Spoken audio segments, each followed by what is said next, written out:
Assalamualaikum warahmatullahi wabarakatuh. Salam sejahtera buat kita semua. Om Swastiastu, salam kebajikan. Salam sehat, salam rahayu, rahayu, rahayu. Pemirsa, pecinta wisata religius di mana saja kalian berada, selamat jumpa dan berjumpa kembali bersama Padepokan Cikal Cawang di channel Ki Cahyodipuro, yang mana pada kesempatan malam hari ini kita berkunjung di makam Syekh Maulana Dzuhur, tepatnya di Desa Entak, Kecamatan Ambal, Kabupaten Kebumen.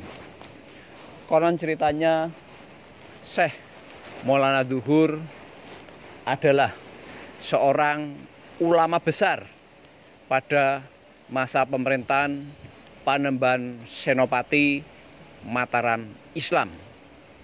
Dan konon ceritanya beliau adalah asli dari Timur Tengah, tepatnya dari daerah Arab, dan masih ada nazab dari Rasulullah junjungan kita Nabi Agung Muhammad SAW. Dan kabar yang saya terima juga masih terah atau turun yang kelima dari Syekh Abdul Qadir Jailani. Coba untuk lebih jelasnya nanti akan kita masuk ke dalam untuk bertemu dengan beliau Bapak Kunci untuk lebih jelasnya. Pemirsa, silakan kita ikuti perjalanan berikutnya. Namun jangan lupa subscribe, like, dan komen di channel Ki Cahyodipuro. Selamat mengikuti. Terima kasih.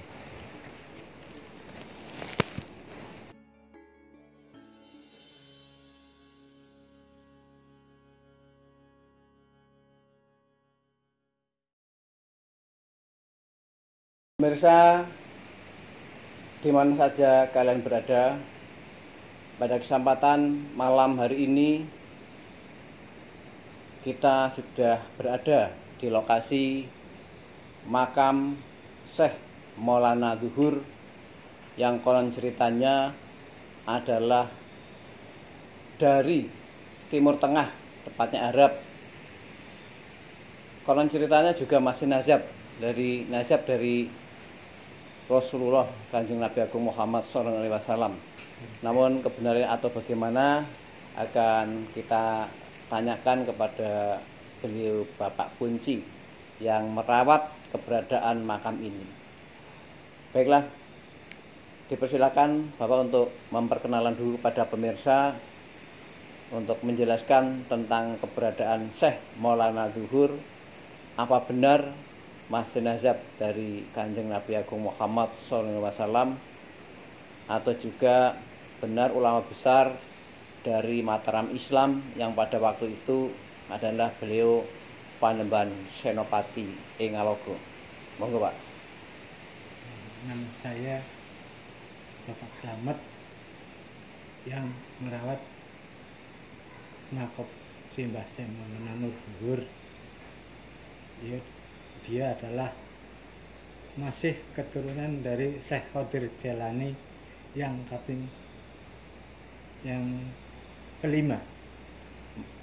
Yang saya tahu dari orang-orang yang Syekh Abdul Qadir Jailani yang ke lima. Ya.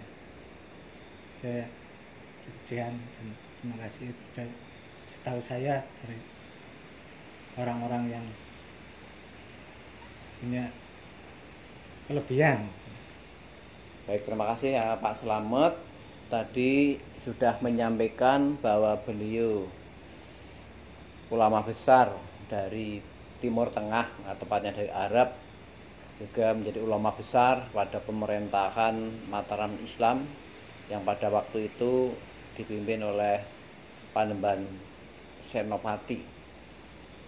Tadi disebutkan beliau adalah masih turun kelima dari Syekh Abdul Qadir Jailani. Setelah sampai di Kebumen, yang Pak Slamet ketahui, sejauh mana dakwah beliau di wilayah sini, Pak? ada Mas. Di sini saya kurang tahu ya. Cuman di sini kita tahu keberadaan dia itu telah wafat itu sudah hampir 450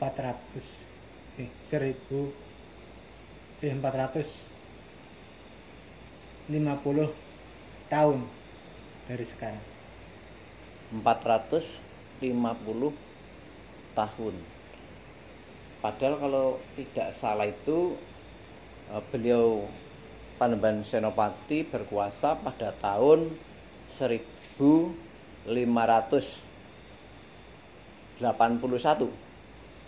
Sekitar itu. sampai dengan 1601.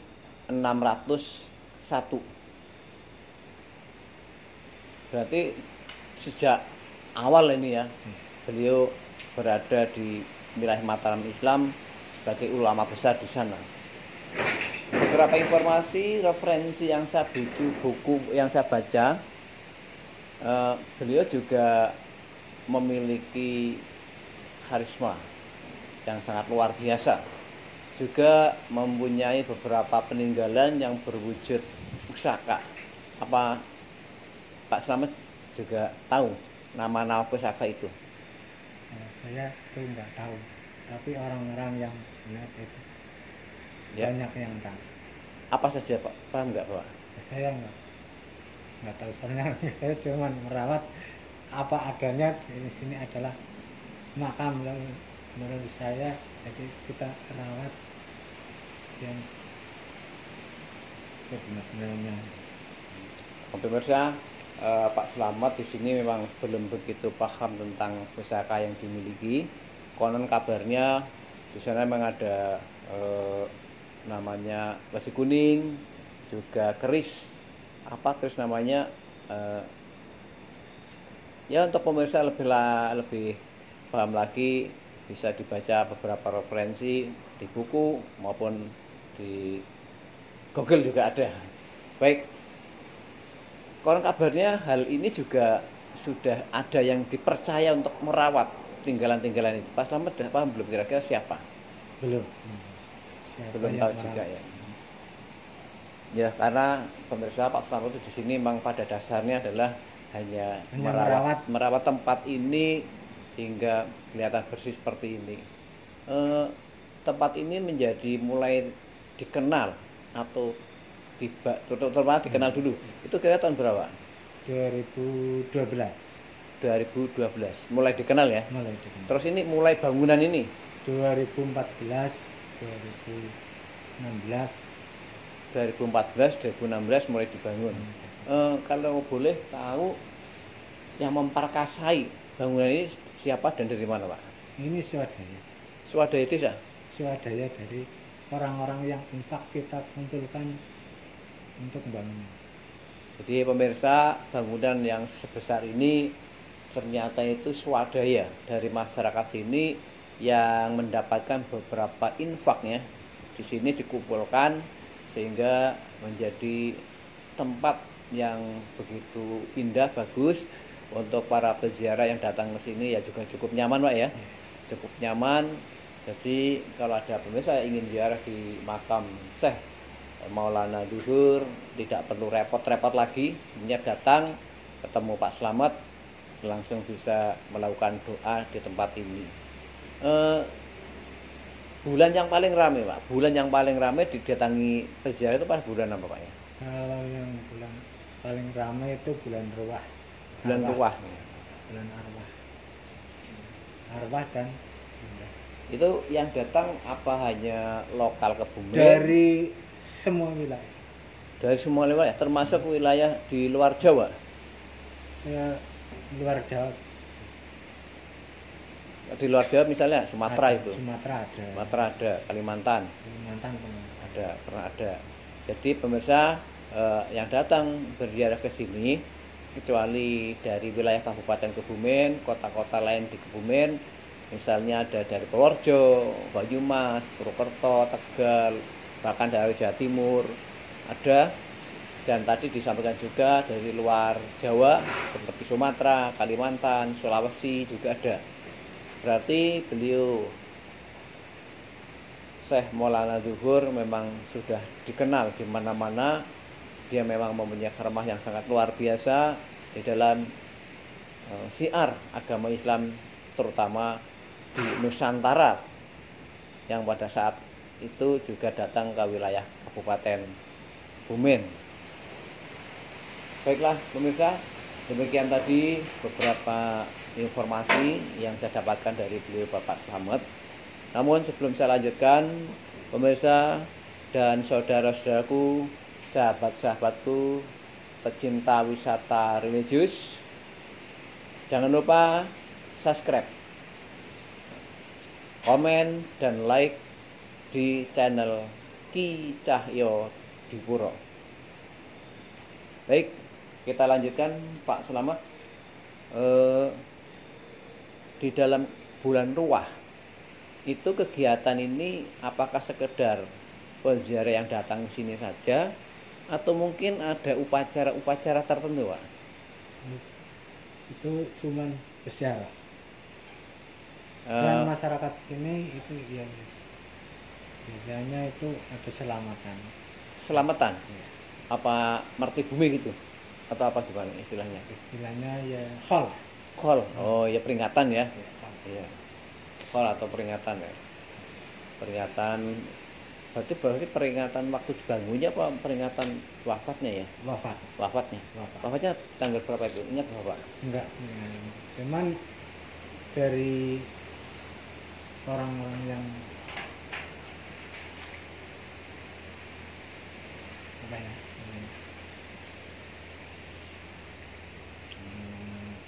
Mungkin ahli ziarah, hikmah. Ya. Ya, itu minta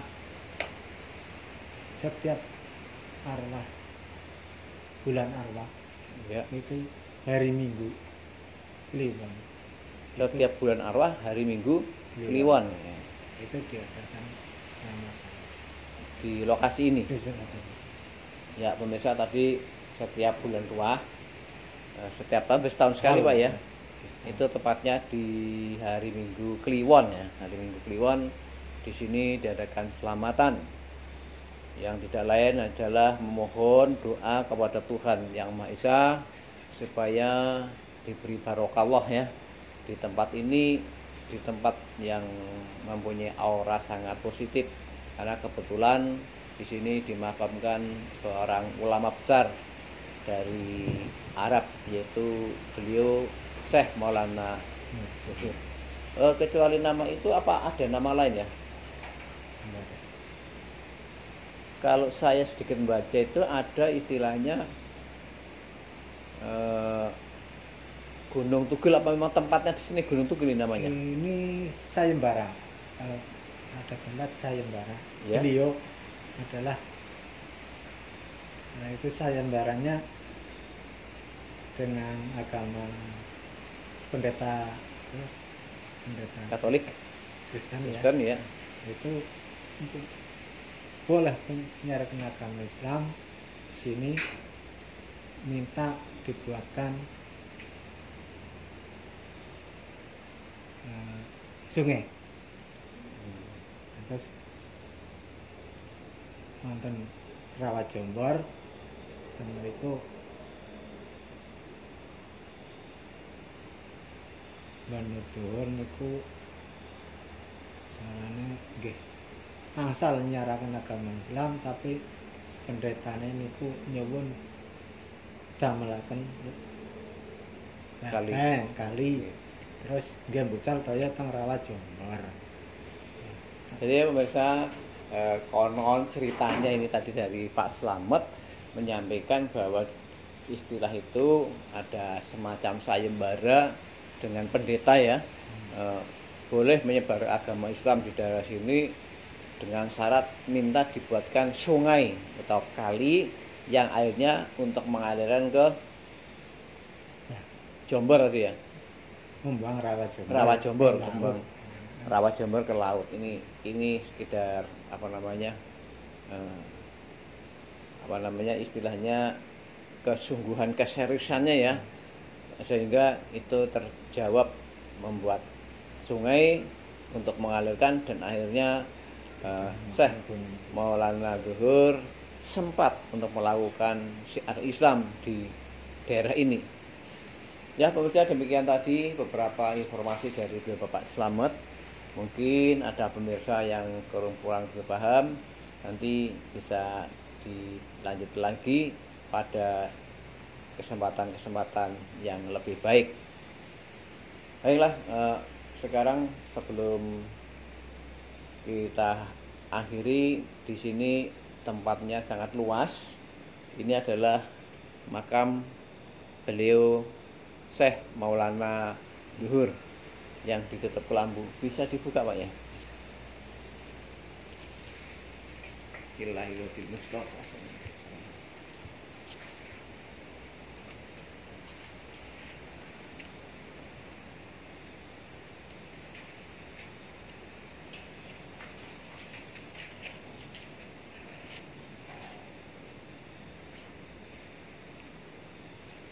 Ya pemirsa, ini adalah makam dari beliau Syekh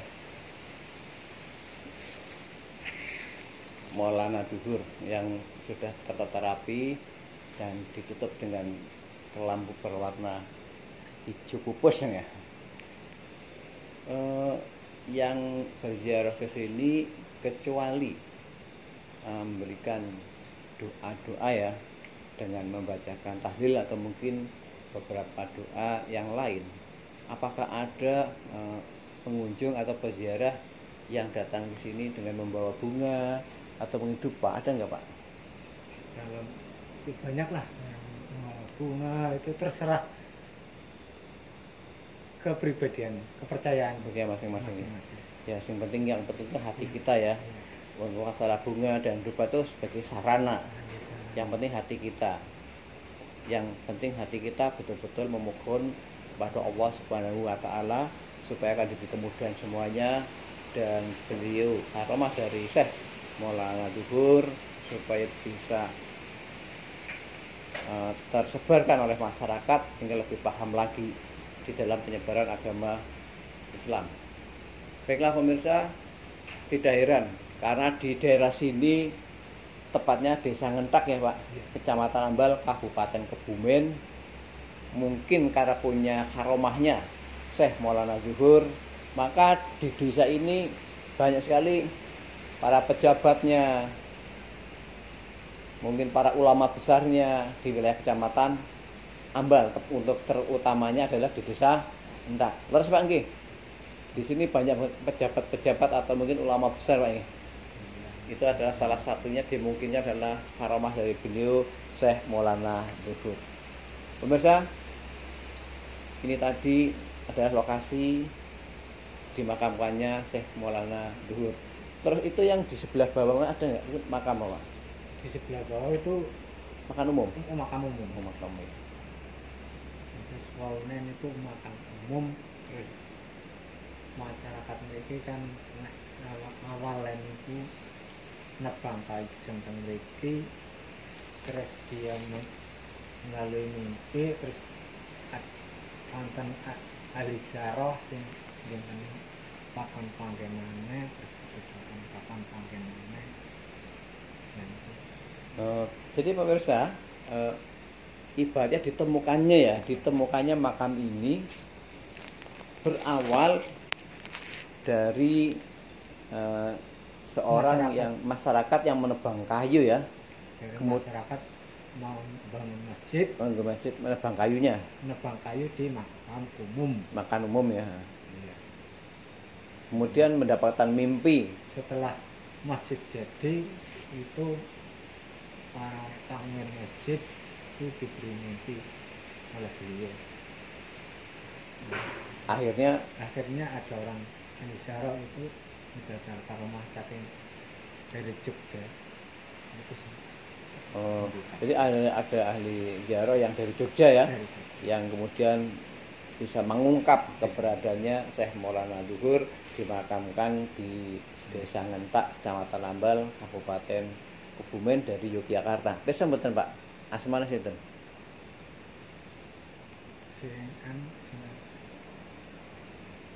Rombongan niku sih Atas mboten ngertos tunggal Oh, sungai. rombongan dari Jogja ke sini. Iya. Oh iya. Jadi pemirsa, ternyata yang Mandega ini juga dari Jogja. Betul dari keraton atau hanya Betul. dari keraton juga? Iya. Keraton Yogyakarta. Iya. Pemirsa, ternyata ini juga dari keraton Yogyakarta yang Mandega ini keberadaannya makam Syekh Maulana Duhur sehingga akhirnya dibangun seperti ini. Kalau niku nate rawuh mriki sih niku sesepuh keraton niku rawuh. Sesepuhnya keraton apa setiap Mboten. rumah enggak? Mboten.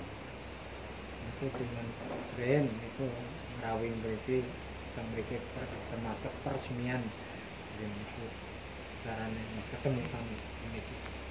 Oh, peresmian ditemukannya makam ini dan kemudian apa namanya dibangun yang dipandegani atau diawali dari dalam keraton Yogyakarta. Ya baiklah pemirsa, demikian tadi bincang-bincang saya dengan beliau Bapak Slamet sebagai juru kunci di sini. Nanti suatu saat kita akan ke sini lagi dengan beberapa narasumber. Kecuali Pak Slamet mungkin masih ada Pak ya. Akan lebih valid lagi. Kalau nanti pemirsa masih kurang puas bisa dilanjut pada seri atau video berikutnya. Baiklah, sekarang sebelum kita akhiri, saya kepingin tahu Pak Slamet tempat-tempat ini mungkin di sebelah sana untuk apa? Di sebelah pendopo, di sana ada pendopo ya? Itu untuk pendopo dan yang itu yang digunakan untuk selamatan bareng-bareng itu di sana. ya untuk semua Pengunjung. bisa untuk sholat untuk apa itu bulan soalnya masjid belum diadakan dan Masjid. Ya. Jadi pemirsa, di sini di makam Syekh Maulana Duhur juga dilengkapi beberapa perlengkapan. Di sana juga ada kamar mandi ya, yang dipakai untuk wudhu, bersuci, untuk menjalankan ibadah, atau mungkin yang akan melakukan ziarah ke sini. Dan di sana di sebelah utara juga ada semacam pendopo yang cukup besar digunakan untuk para ziarah yang datang ke sini. Mungkin yang dari luar kota bisa istirahat di sini. Di sini sudah disediakan lengkap, ada tikar, bahkan ada minum segala kayak yang saya tadi. Jadi pemirsa nggak usah khawatir walaupun ini ada di pinggir pantai, tapi suasana cukup nyaman, sejuk, dan bisa diterima oleh beliau Bapak Slamet dengan senang hati Pak nggih. Baiklah, demikian tadi ulasan dari kami. Ada kurang lebihnya mohon maaf yang sebesar-besarnya. Nanti kita akan melanjutkan pada tempat-tempat yang lain di luar tempat makam ini. Dan juga nanti akan sedikit kita datang sini untuk berziarah Pak, sedikit sebentar, dan kemudian nanti akan kita lanjutkan untuk jalan melihat di sana ada kamar mandi, di sana ada pendopo yang besar, di sana ada tempat parkir yang luas. Ya demikian tadi, mari kita lanjutkan perjalanan kita. Pemirsa, di mana saja berada di sini di dekat makam Syekh Maulana Duhur, ini juga ada tonggak kayu yang begitu besarnya. Saya kepingin lebih tahu dari beliau Pak Slamet. Kira-kira ini tonggak kayu apa dan kenapa kok dibuatkannya seperti ini Pak? Tonggak kayu ini adalah untuk bersejarah, adalah beliau yang telah diketemukan di sini. Jadi dia adalah dirawat di sini supaya untuk sejarah kami dan keturunan kami adalah tonggak ini Supaya mengenang gitu Pak ya? supaya mengenang, dikenang oleh masyarakat Di wilayah Ngedak utamanya ya. Pemirsa yang ada di rumah dan di mana sekarang berada, ternyata tonggak ini adalah tonggak yang sangat bersejarah, karena tonggak ini pada waktu itu ditemukan oleh seseorang yang waktu itu menebang kayu di pemakaman umum Pak ya. Kemudian untuk membuat masjid. kemudian Tahmir Masjid, kemudian ada yang memimpikan bahwa ini adalah salah satu makam ulama besar dari Arab atau dari Timur Tengah, yaitu ulama besar di pemerintahan Mataram Islam pada waktu itu adalah Panembahan Senopati ing Ngalogo waktu itu. Jadi ini adalah tujuan utamanya adalah untuk mengenang ya, untuk mengenang, memahami masyarakat di wilayah sini atau pengunjung atau peziarah bahwa pada datang ke makam Syekh Maulana Zuhur ya ingat pada waktu itu waktu diketemukannya makam ini karena menebang kayu, dan ini adalah bonggolnya ya. Kemudian kayu apa ini Pak ya? Kayu saman. Nah, ini adalah kayu saman. Ini waktu ditegur tahun berapa Pak ya? Ingat nggak Pak?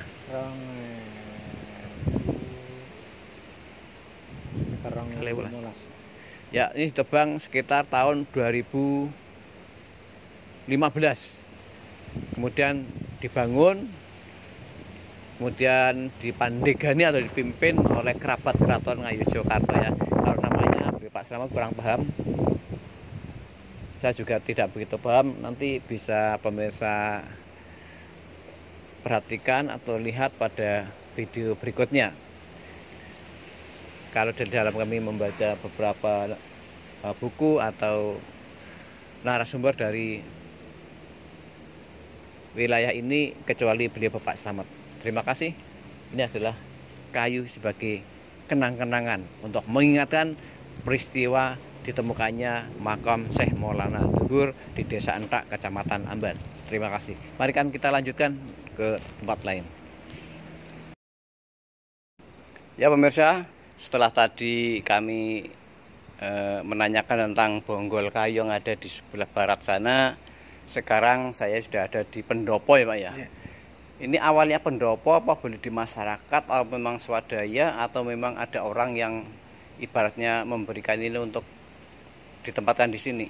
Ada orang yang memberikan rumah ke tempat sini. Ini terus dibangun oleh masyarakat di sini. Dan dana itu dari para peziarah yang datang mengisi kotak amal, kita kumpulkan untuk membangun. Ya pemirsa, ini ternyata rumah pendopo Joglo ya, Joglo ya. Ini ternyata juga ibaratnya pemberian dari orang ya. Ya, pemberian dari orang untuk ditempatkan di sini untuk ibaratnya istirahat. Para peziarah yang mungkin jauh dari sana bisa istirahat di sini. Ya, ibaratnya sukarela, keikhlasan. Semoga Allah Subhanahu wa taala akan memberikan balasan lebih baik bagi mereka yang memberikan sedekah ini ya, disedekahkan di tempat ini. Baiklah, sebenarnya akan kita lanjutkan ke tempat lain sebelah sana. Ya pemirsa, setelah tadi kita melewati pendopo, sekarang kita melihati tempat yang biasa digunakan untuk berwudu atau di sini ya kamar mandi lah ya. Kamar mandi dilengkapi tempat untuk berwudu, ada kamar kecilnya, juga ada sumur. Nah ini sebelah sini sumur. Ini ditarik pakai sanyo Pak ya? Enggak, ini sumur pakai timba. Oh pakai timba. Yang ini dimasukkan ke? Kalau sanyo sumur bor ya? Bor. Oh ya. Baik, maksudnya ini ada sumur yang langsung ditimba sendiri. Dimungkinkan listrik mati Pak ya, bisa pakai ini atau habisan di sana.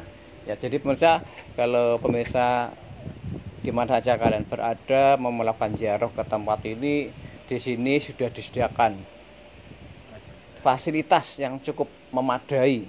Jadi ada kamar mandi, ada sumurnya, ada tempat istirahatnya, dan bahkan di sana ada tikar lengkap. Jadi pemirsa akan lebih nyaman lagi untuk berziarah di makam ini sambil memahami atau istilahnya memohonkan barokah atau karamah dari beliau Syekh Maulana Zuhur yang berlokasi di Desa Entak, Kecamatan Ambal, Kabupaten Kebumen. Demikian pemirsa, jangan lupa sebelum pemirsa mengakhiri pada kegiatan ini, subscribe, like dan komen ke channel Ki Cahyo Dipuro. Selamat mengikuti sampai selesai. Pemirsa, Di akhir perjalanan kami mengunjungi makam Syekh Maulana Zuhur di Desa Entak, Kecamatan Ambal, Kabupaten Kebumen, semoga harapan kami akan bermanfaat buat masyarakat di wilayah Kabupaten Kebumen, utamanya di Desa Entak, Kecamatan Ambal, Kabupaten Kebumen, dan luasnya di Nusantara. Bagi remaja penerus bangsa untuk cinta tanah air, jangan lupa selalu mengingat pada leluhur kita. Sekian, terima kasih. Jangan lupa subscribe ke channel Ki Cahyo Dipuro. Assalamualaikum warahmatullahi wabarakatuh. Terima kasih.